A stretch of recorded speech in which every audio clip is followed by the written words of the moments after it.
Oh, they've done it! Steven Tirada, an instant hero! Can you believe it? Plenty attacking! No! The comeback is complete! A stunning second half from Schalke!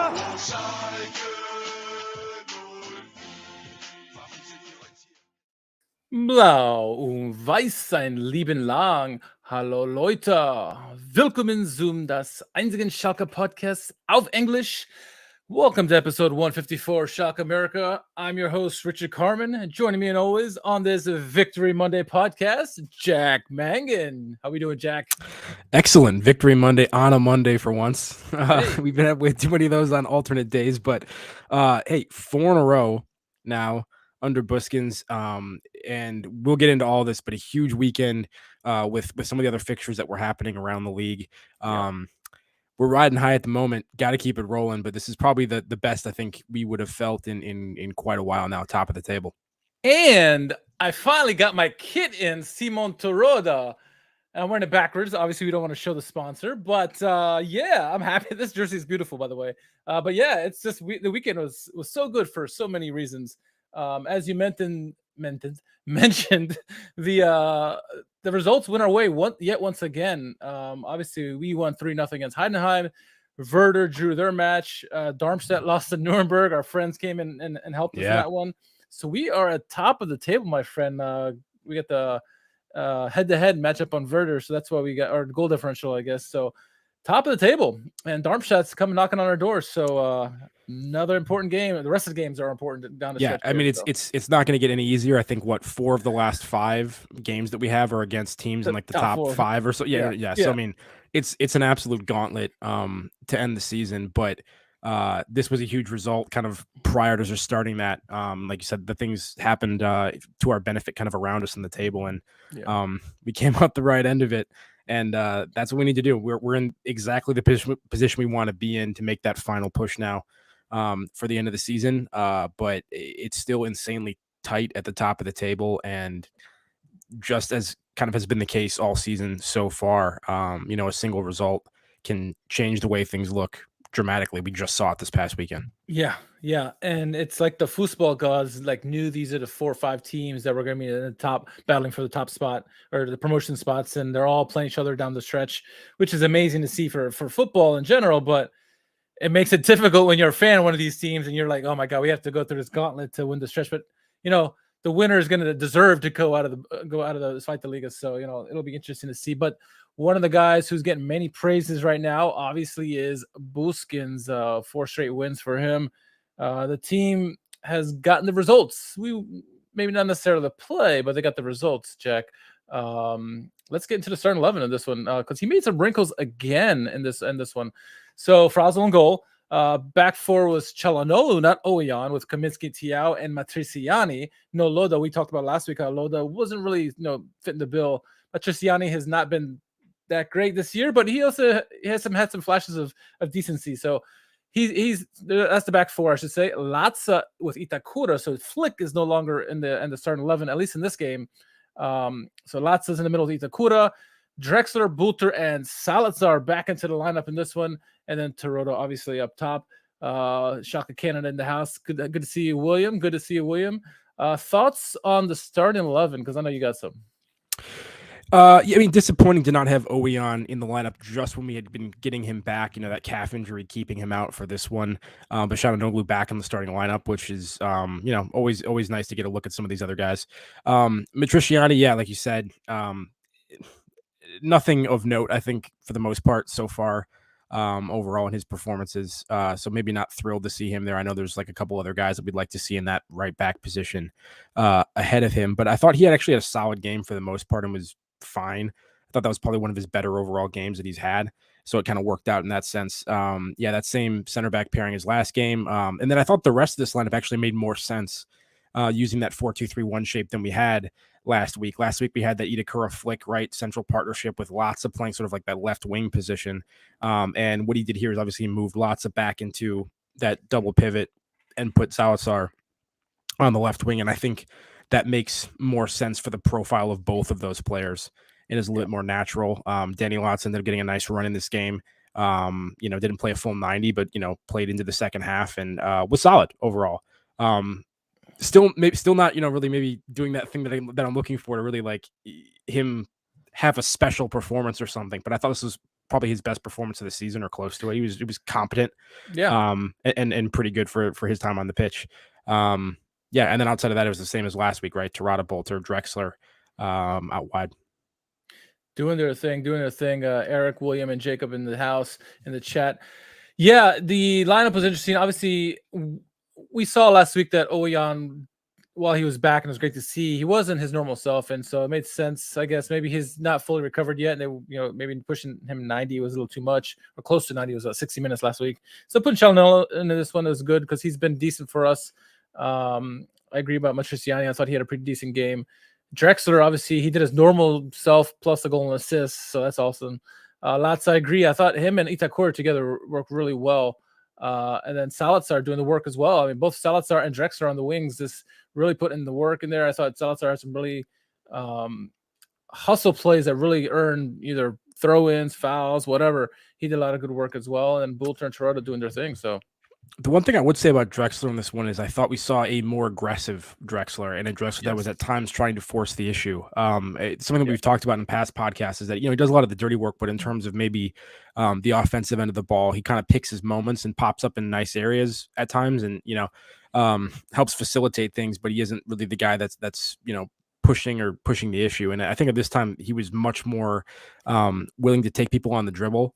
And kind of force defenders into decisions and everything. And he made a lot of runs as well off the ball, like direct runs in behind, which I don't feel like we've seen a ton of him in the past. So he just seemed very much up for it. I don't know if maybe he had a nice confidence boost from his performance last game or kind of getting more of a run in the side after not really having that for kind of the midpoint of the season. He was starting a lot like in the early part of the year and not so much of late. But really, really important performance from Drexler. Going to show once again, I mean, like the depth that we have and the number of pieces that we can rotate in and pull good performances from. Idrizi, who had been kind of a fixture in the team for a while, was not starting in this lineup and he was not missed, I think, for the most part. So that's a good thing to see. Yeah, I agree about that 100%. And I was curious how this game would go. Heidenheim is obviously managed by Frank Schmidt, and he does a really good job of getting his teams up for games. He's obviously been with the team for over a decade now, it seems like, probably more. So he's have some tenure there, and his teams are always going to be hard-nosed and hard to play. And I thought in this game, first 30 minutes, really, you say what you will, Schalke looked confident with the ball, but I think Heidenheim played the better in the first half. They had the more difficult or the better scoring chances in the first half, I should say. Frazel coming up big, had a nice double save. I forget if it was in the first half or the second half, but he had a nice double save.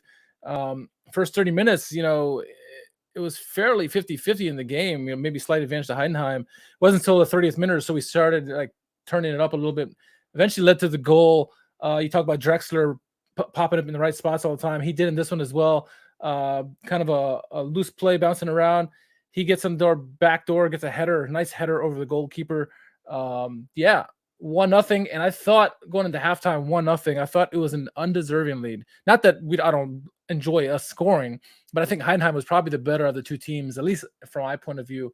What were your thoughts on the first half and how Heidenheim played? You're on mute, Rook.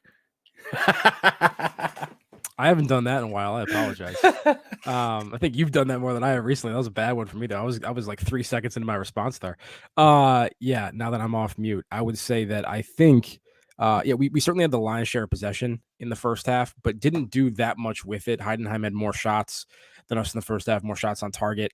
Had some, and a couple opportunities too that they probably should have done more with that were like dangerous moments. I think maybe like 3 minutes in or so, there was that kind of like wide ball from Moore that kind of like was a direct run, like right through the middle that almost, fell and gave them a nice chance early on. So yeah, I would definitely agree. Probably an undeserving lead overall. The goal when we got it kind of came out of nowhere to some extent. Made nice, clever ball, kind of back post by Bolter, floated, just let something happen. And Drexler was kind of lurking there, waiting for see how it was going to fall and, took advantage of it. So, credit to him. But certainly I think we probably got away with a couple. Frazel had a big first half. a couple big saves, and he made a nice double save early in the game as well, which was one of his better moments of the season for sure. Definitely lucky, I think, to get out of the first half with a lead. Reggie's, I see you in the chat. It's good to have you with us as always. It was an interesting first half for sure. I think. Sorry, go ahead. Go ahead. I was going to say it's not to be forgotten. Is that Latza pretty important on that first goal too, because he got in there, kind of got that ball that ended up getting to Bulter, which he ended up lofting over to Drexler. So Latza did some good work on that goal there. I thought he had a very strong performance in this one. What were you going to say? Yeah, I kind of felt as though in the first half, and I don't know what Heidenheim was playing, if that was like a 4-1-4-1 or like a 4-3-3, but I felt in the first half in particular, in possession, that both Donny Latza and Itakura were sitting pretty far back and tight to like the center back line. And so as a result of that kind of gave them like the man advantage in the midfield numerically, it seemed like, because in possession we weren't really advancing those like defensive midfielders forward to kind of create overloads at all. And I think that was a problem for our kind of like ball advancement. And then the times where we did kind of work something and kind of get the ball a little bit over the midway line, it seemed like we resorted to a lot of like hero balls immediately. Like we kept going for through balls, instead of like continuing to kind of like build and shift things around. And we just kind of gave possession away kind of cheaply at times. So yeah, even though we had a lot of possession in the first half and had the most of it, I just feel like, there wasn't a whole lot that came about from that. And I think one other comment maybe is just also seemed like sometimes our spacing between our offensive lines was a little bit too much. And so we were kind of forcing ourselves into sort of like medium range passes as like a default, when we would typically be able to build with like shorter, higher percentage passes. And that just made our build up a little bit slower and harder to combine as well.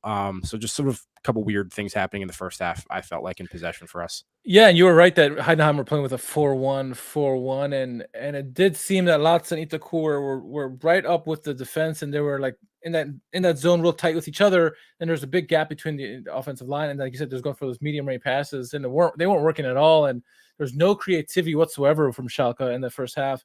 It looked like you said, hero balls, like you mentioned. It's a great way to phrase it, because that's what they're really throwing Hail Marys and hoping something would stick, and it wasn't working at all. Heidenheim, to their credit, whenever the ball got turned over, they were doing something. Now, they didn't have that much possession, but they were creating quality opportunities. Maybe a better finishing team probably would have put us away at least one goal in that one. But credit to Frazel and the defense for doing pretty good to kind of mess them up, I guess, out of the rhythm when they're trying to get those goals there. But 1-0 at halftime, we can't complain too much. We got a lead. Playing as not that great, so I was okay with that. I wanted to see though what was going to happen at halftime. I was hoping that someone was going to lay into them at the halftime speech.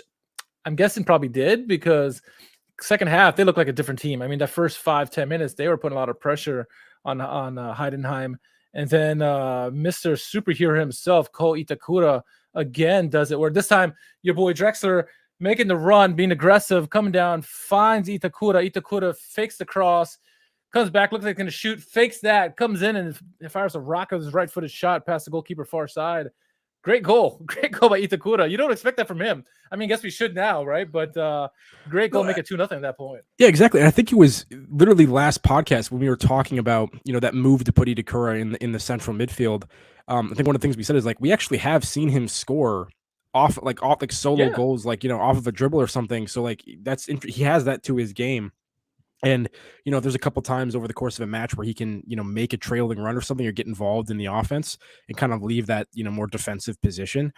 He can absolutely contribute. Now, I don't think any of us expected to see quite the goal that we saw in this one, but, not like necessarily shocking, because Itakura's had a couple really nice finishes already this year. But like you said, Drexler really pushing the pace in the midfield, kind of taking that Zalazar role centrally. And then, Itakura makes a nice run off the side of it. And the defending's kind of questionable. I feel like the first one I think is a nice move. The second one, his second cutback, I feel like that was he got by that a little bit. Yeah. But even so, really nice finish. Slams that across the face of goal of the far post, and that was huge, especially because it was still in the first half they had the goal disallowed. No, the second half. So it was 2-0. Was it after this? Okay, it was after 2-0. Okay, never mind. Yeah. But I mean, even so, fine. Then didn't they go up 2-0? I was confused as to whether or not that happened afterwards or not. But but still a good start to the second half. After, like you said, kind of an undeserved lead, and definitely a change there. I thought right from the get go, it was end to end. Like the midfield was really bogging things down in the first half, and the midfield was much more non-existent in the second half for whatever reason. It was both teams were really pushing the pace in transition. Yeah, it was nice to see. I mean, Itakura and Latzo were definitely more involved for the midfield for us, and then also the wing play. But Tristiani had a decent game. He was pushing up a lot. One play in particular, he showed his blazing speed that I didn't think he had, where he's like chasing after a loose ball. I'm like, man, he's moving, and we saw Tarota moving as well, trying to go for loose balls and trying to create runs as well. But you mentioned the goal that was taken away.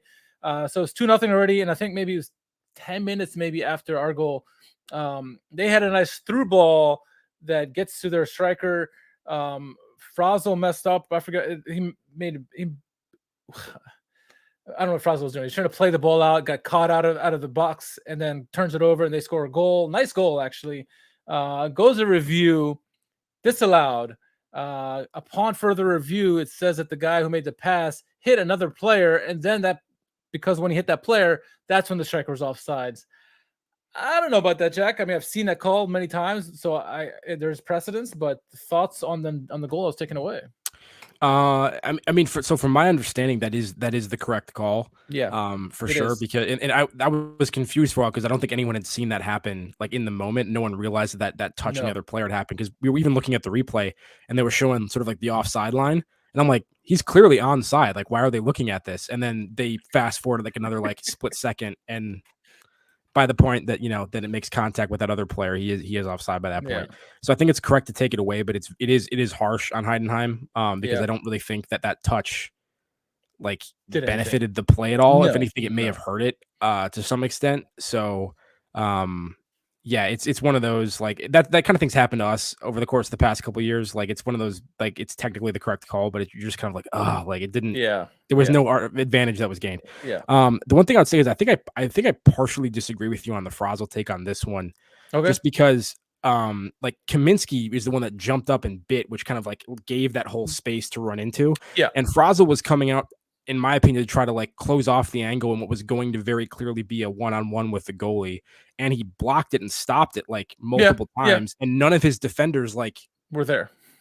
They were just like watching it, and no one actually came to like assist, and ultimately gets kicked back out. And then by that point, Frazel's still on the edge of the box and there's no way to get back. So I thought he did everything he could in that situation to bail out his defenders, and then they didn't repay him in kind a couple minutes later. But that's the way I saw it. No, I think he made a great play up to stop that, but I thought it seemed like he tried to dribble after the fact. But either way, the goal taken away, a little harsh, I guess you could say, for Heidenheim, but technically it is the correct call. And it's a wake-up call for us, because obviously Heidenheim can score, and we were doing good up to that point, or decent up to that point. I was laughing at the comment that Jacob made that Matriciani is so bald. He looks 20 years older than him. I was thinking during the game, I was watching the game, I'm like, Matriciani should go full Christian Pander and just shave his head. But I don't know, maybe he doesn't look good. I don't know. Teach their own, right? So, but yeah, 2-0 at that point. Had some substitutions in the game. We got to see Adrizi. We saw Flick. We saw Cherlinov in this game. Adrizi came on late. Came on like 84th or something like that, 86. And looked like the game was going to end maybe 2-0. And then Tarota gets a goal. Nice play, really, by Drexler to kind of set that one up. Made the run and cut across the box. Found Simon Tarota. Technically offsides, they didn't call it, but hey, 3-0, give him another goal. Was at 22, 23 on the year. So we'll take it. 3-0 victory. Did you think it was offside? I thought it was.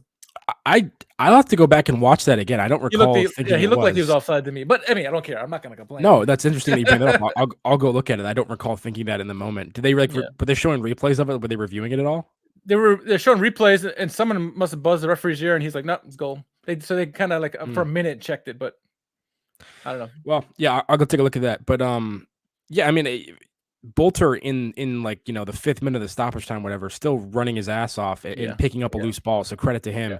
And then a really nice give and go, like multiple times between him and Adrizi, just kind of up the sideline, and finally one final cut back to Adrizi. Adrizi made the assist. Yes. On Drexler. Yeah. And then, clever from him to just kind of loft that back post, because the keeper was much more defending the near post there. I don't think was really quite aware of potentially the back post runs that were coming in. And it was, nicely weighted. Yeah. It wasn't just Tirada that was there. Maybe it was Trilanoff that was there as well. So there was a couple players that were there to potentially clean it up. Nice way to cap off the performance. But, certainly that kind of helps lead into what we're talking about this being a game where it was like, if you look at the scoreline, it looks comprehensive and you'd think that it was a pretty dominant performance. If you look at a lot of the underlying stats, you'd look at like it was neck and neck. And to me, I guess I kind of ultimately feel like it kind of falls in the middle somewhere, in the sense that, they had opportunities that they wasted, and they could have easily gotten some goals. They had the one disallowed. But I do feel like we had some of the better chances, and it just kind of, the inertia just seemed to be going away for most of the game. I wasn't like overly worried in this one for whatever reason. Certainly not the performance the scoreline would suggest. And so that's why, hey, Büskens is doing the job. He comes in, wins 4 in a row. That's why you make the coaching change. So you have to give credit where credit's due. And ultimately, all we care about is results when we're trying to get promoted. But, some of the performances in the first 4 games of his tenure have not been, scintillating, to say the least. So how do you feel about things kind of overall? Yeah, I agree with you. I think it was a fairly even game, I thought. Yes, Schalke are more comprehensive in the second half. I think it was a tale of two halves. First half, I thought Heidenheim were the better team. I thought the better of the chances came in that first half. But Frazel was standing on his head basically in that first half. Second half, we were the better team. We looked better. At no point in the game, first or second half, did I feel like we were going to lose the game at all. I thought we were fairly comfortable in what we were doing, despite the chances against us early on. But even as the game wore on, I felt like we had that one flash pan where the goal taken away. But other than that, I thought it was a solid performance. Not the greatest, obviously. The 3-0 makes you think, wow, we destroyed them. But no, it really wasn't the case. I think we just capitalized on our opportunities, and they did not. And that led to the 3-0 victory. It could have been a 1-0 game, honestly, for the way. I don't think they were going to score against us the way we were playing as a team. But, it was not the – like you mentioned, through the first 4 games, they haven't been the greatest of games, but we've gotten the results. And I think, like you said, all that matters at this point is getting the results. 4 straight wins now, 4 wins in the draw in the last 5, or maybe it's a loss, whatever. So, top of the table. It speaks for itself, right? So, I didn't expect it to happen. We went through the whole list of results that had to take place, on the last podcast this weekend, and all of them went our way. It's exactly what which is great. So now we just got to take advantage of that and keep it going. Somebody made a comment in the chat earlier that said that, first place is like the death sentence in this league. Like once you reach the top of the division, you start losing games. So hopefully it doesn't happen to us, but we are on quite a run right now and maybe due for, to drop some points. So hopefully we keep it going. Yeah. Big game against Darmstadt. Darmstadt, of the goal differentials in the league, the closest team to us is Darmstadt. So they can score goals. We saw it 4-0 in the first leg, the first time we played them. So they can score. We need some revenge on them. But it was a good result, 3-0, right? Can't be angry about that, despite the performance looking great. But Drexler, he made the team of the week, as at Itakura. You expected Itakura with that goal, but Drexler definitely deserving. He's been playing very hard. Definitely down the stretch here, and with a goal and assist in this one, good for him. Thoughts on Drexler finally getting to the starting 11 here? Best 11. Deserved. A couple good performances over the last couple weeks. We've talked about him a decent amount over the course of the season. I've always liked him. I think he's a good contributor.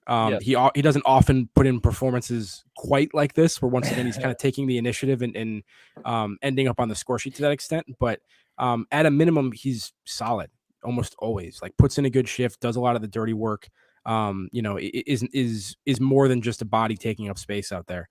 And this one was, like I said, quite a bit more than that. So props to him stepping up, and love it. Like I said, good problem to have. The more you can rotate guys, keep people fresh for this final fight here. We can have Adrizi come back in the lineup. You can have Flick come back in the lineup. There's people you can rotate in. It's a good problem to have. Yeah, Chalano can come in for Obion, right? And it's still almost seamless. And Ronful's back now, and we see that Iden is back as well. So we're starting to get healthy at the right time. So, question for you then. So, yeah, Yes. Iden was on the bench. We didn't see him in this. I don't think he had a cameo late or anything, but he was on the bench this one. Assuming, let's say he's available to start a game, play 60 minutes, maybe a full 90. Is he your starting right back immediately or no? I mean, we've been rotating lately. So you have like Ranful, you have Loda, you have Mitroshiani, you have Cherlinov potentially. I mean, Vinheim's not healthy, but like, Vinheim's working out as well too, so he's getting close. If it's been hard, definitely not Loda. Mitroshiani did a decent okay today, but I think Ranful is better than both of them. I think, in my opinion, so I would put him in and slowly bring in Iden, because the last thing we want is bring in Iden and gets injured. So, maybe start Ranful. If he gives you a good solid 60, then you bring in Iden for the last 30, see how he does, and then slowly bring him on more and more as you end the season with Iden on the right back. I don't know. Or Vinheim. No, I feel assuming health. It's like assume that they're like good to go and there's no concern about that. Who are you putting in as your starting right back? I probably put Vinheim and then Iden. Cherlinov, I like Cherlinov there. He's not a bad option. Probably a third option I'd go with there, because I definitely like seeing Cherlinov out there. But probably based on as obviously a small sample, Vinheim though was very impressive is in a small sample there. Iden has been fairly impressive all season long with his karate kick goal earlier in the season as well. Yeah. And I want to go back to a comment that Jacob made that we see this from Drexler almost every time he plays. Salazar too is like the team respects and plays hard for Büskens. We're seeing that the entire team is. You mentioned Bulter and Toyota running their ass off in the 95th minute. All of the guys are just working all game long. They're playing hard, and you can tell when those goals scored there, it's really a team thing. And so Büskens has brought that more than anything else, I think. So it's a probably big reason why we're winning and not losing like the results were with Gramosis, because the team wasn't as tight as they are now. And Büskens has a lot to do with that. So Chef Gumby has a question here. Oh, sorry, that's not the one I wanted. What is going to happen with the players that come back from loan? It's interesting. We talked a little bit. Harit last week or the week before, how we don't think he's going to be playing with Schalke again. He's playing very well for Marseille. Maybe Marseille will pick up the tab on him. You could probably get 15 million euros. I guess for him, maybe more depending on how he's playing this season. But I don't believe he's going to play with us again, Jack. I mean, I thought you said the same thing, right? Yeah, I don't know. I just don't know if after all this time and everything that's happened, you can just kind of go back to him. I mean, I understand the appeal of that if we get promoted to the Bundesliga and he, and then Marseille doesn't want to pick him up. He is talented and, on his day can be an X factor. When Harit would have one of those good spells of like 3 or 4 games, he was electric. But yes, there's a lot you have to endure along with that. Different team, different hierarchy. Maybe things would be different this time around now that we're kind of out of that downward spiral that he unfortunately joined us almost like right in the middle of. But yeah, I think I probably agree with you. And as for some of the other names that were mentioned in the chat, like, Kabak, for example, I think he just got hurt. I think he's got shut down for the rest of the season by Norwich, right? Yeah. Or wherever he was at. Liverpool didn't pick him up. Nope. When they had the opportunity to. So as far as like what we can get for some of these players, you said 15 million for Harit. Like, I honestly have no idea what the market value for Kabak, any of our guys is at the moment. Harit, yeah. Kabak, like, I don't know. I mean, honestly, it could be like 6 mil. You know what I mean? Like, it might not be what we thought it was going to be, where it's like 20 mil minimum for either of these guys. Yeah, and like Kabak, I think best thing for him is put him back on loan somewhere he's going to play and start and get a chance to be successful. And then if he does well, then you can sell him, because I don't think with this current crop of players he's going to fit anywhere, because Kaminsky does well for his, his deficiencies. He does fairly well. Sane, Tiao, and Itakura, those are your center backs. And you got some of the youngsters you can bring up too. So I don't think there's a place for him on the team. Bozdogan, I would love to see him back. I don't know if he was sold. I think he was on loan. Do you remember if that was a loan or not? I think that was a loan. Yeah, so I don't know about Katuchu was sold. I know that for sure. It was a dark day for us at SchalkeMerica. Schalke wouldn't have gotten permanently rid of Katuchu and Bozdogan. I don't think they would have done that. No, maybe they did. No, I don't remember. They might have. So you bring up Malik Chow, right? And how there's like really no place for Kabak in the squad. Malik Chow recently, the story is talking about the AC Milan interest, right? Yeah, he confirmed something that you're certainly aware of. You can't tell me you're not, Mr. AC Milan. I am. So, I very well. So I'm saying, like, let's just say that like he decides to. I would like to think if we get promoted to the Bundesliga, Malik Chow stays with Schalke for at least a season. Like, he helps. I can't imagine he would leave right when we get promoted. But no, what if he does? At that point, maybe you try to keep, Kabak. I don't know what his appeal is going to be on the market. Liverpool didn't want him. He's had a season with Norwich that you haven't really heard much about. Now he's injured. Maybe he has to go back with Schalke and try to kind of rebuild his brand. So I don't know. Interesting. We'll have to see how things play out. Itakura is going to be in demand. Yes, he's on loan from Marseille. Man City. I would love it if it's a situation like Matondo where he's like, I want to stay at Schalke, sell him to me, whatever. I doubt that's going to happen. But you could see him getting recalled and sold by Man City for like 25. You know what I mean? Yeah. Listen, he's had a great season in the shop window, and especially in the last couple weeks under Büskens, he's played center back for most of the season. In a back three, he's played a little bit in the back two, and now he's playing in a central defensive midfield role and scoring goals. The guy can go to ground. The guy can play some nice passes. Like he's legitimately a talent. So we'll see if that translates to a higher level. But certainly in the Bundesliga 2 level, he looks very, very good. Yeah, and I like your shout about what happens if we lose Thiaw, right? Then you could put Sane with Kaminsky. If you assume we keep both of them, you still need a backup for one of those guys, right? If one of those guys goes injured, Sane is always going on injured, so maybe it is worth keeping Kabak. It's an interesting. We'll see. And when we go to if we get promoted, do we get any kind of money to kind of spend on any players? If we do sell some of these players or whatever, that's going to be the question mark with us. We are doing better financially, but we're not, it's self-sustaining mode where we can go buy whatever the hell we want, 800 million euros. I don't think so.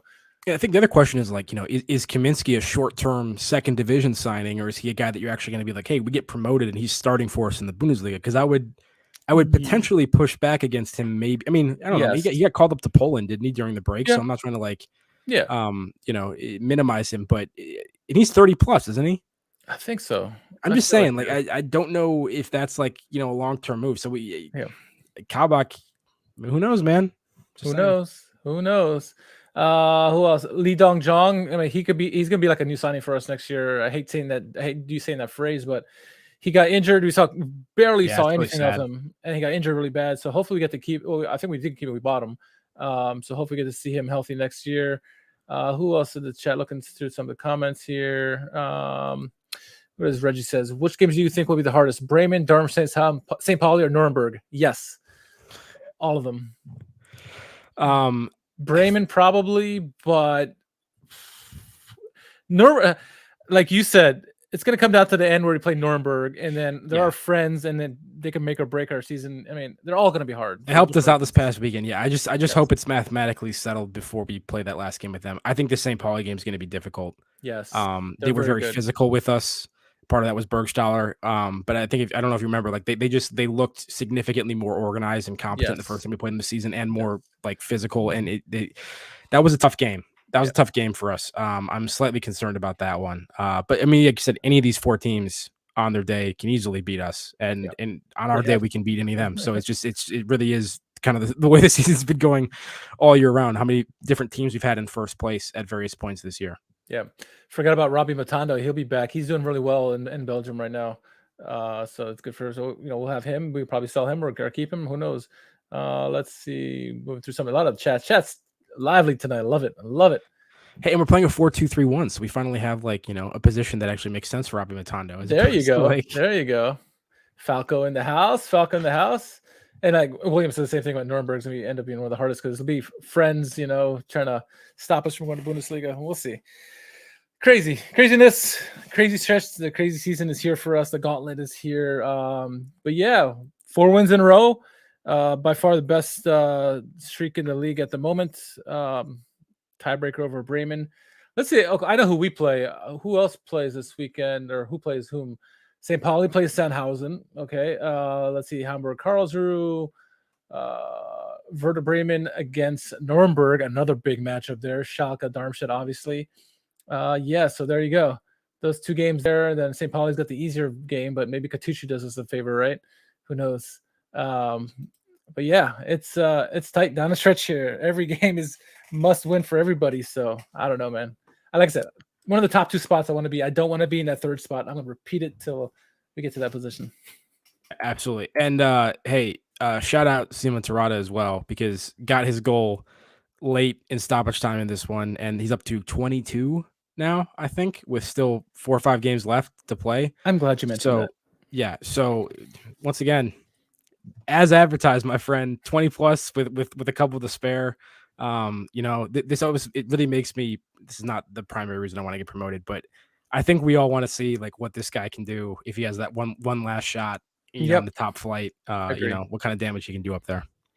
And I'm glad you mentioned him, because after the game, our friend of the show, Renee, tweeted out like, oh, he saw Tarot up there singing with the Nord Curve and he was loving it. And he was happy to see that he was singing the words. And then Schalke retweeted him and talked, and it was Malik Tiao talking about the whole situation there. So shout out to Schalke for giving Renee some love. You love to see that. So I was happy to see that kind of stuff there. So there you go. I think he had a picture with Florian Flick as well that I saw, which was great. Yep. But hey, shout out to the Nord Curve. I mean, they were awesome. Great to see the stadium, with a decent capacity and, the fans in full voice with demonstration, everything.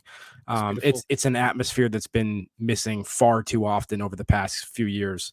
It buoys the team, man. You can feel it. That some of those big moments where the momentum shifts and the crowd is just getting really into it. It's a different kind of animal.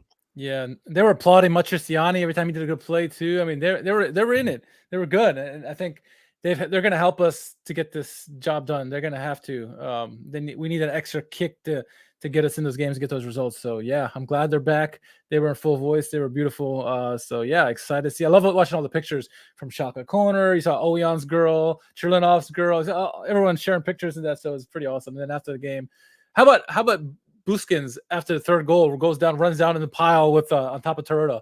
I just love his energy, man. I love his energy. So, all right, wrap this one up. Anything else you want to talk up on or plug anything? No, just a quick shout out to former Schalke man Haji Wright, former SchalkeMerica man Haji Wright. He scored a brace today, I believe. Wow. Wherever he's at, which I forget now, but doing better for himself in pastures new. So just quick shout out to somebody that we used to talk about here back in the day. That's right. The only American to American connection in the Bundesliga, right? McKenny to Haji, right? What a glorious day that was. The best day in the history of the podcast.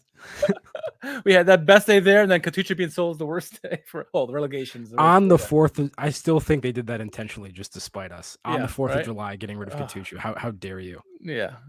Very un-Schalke American. All right. If you haven't done so yet, make sure you sign up for the Schalke US newsletter. Not only get info on the clubs, you get updates on all the local fan bases across North America, yes, Canada, US, and even Mexico. So definitely give it a email there to send them in, and then you get them every month. So keep tuning in each week. We'll bring you the latest from the Royal Blues.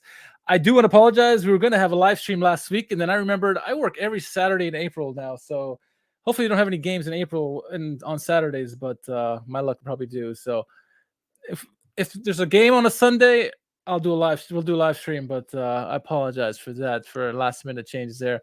But if there are any topics you would like us to discuss, any videos you want to see, let us know at SchalkeMerica all across social media. Jack, where can our followers find you? At JMMangan, JMMangan on Twitter. And yeah, disappointing the work situation, because for once ESPN Plus carrying the Schalke game, and you wouldn't have had to stream Hunt or just kind of do the radio broadcast. So poor timing on that one, but such is life. That is life, right? That is life. Look at some of the last comments there. Will there be one extra Easter Monday? Should be. We'll see. We'll talk. Jack and I'll discuss. Sure, why not? Yeah, I don't know. Either be Victory Monday or Victory Monday on a Wednesday, right? We'll see. You all know that our schedule is wildly flexible, so yeah, exactly. Shout out to NBC4 Nashville. As always, you can follow me at R_KHARMAN. Thank you to everyone in the chat tonight. You guys are lively, talking to each other, talking to us. We love it. Love the questions. So keep bringing it. And enjoy your Victory Monday. Enjoy your week. And we'll catch you next week on the next podcast or live stream. So until then, Glück auf.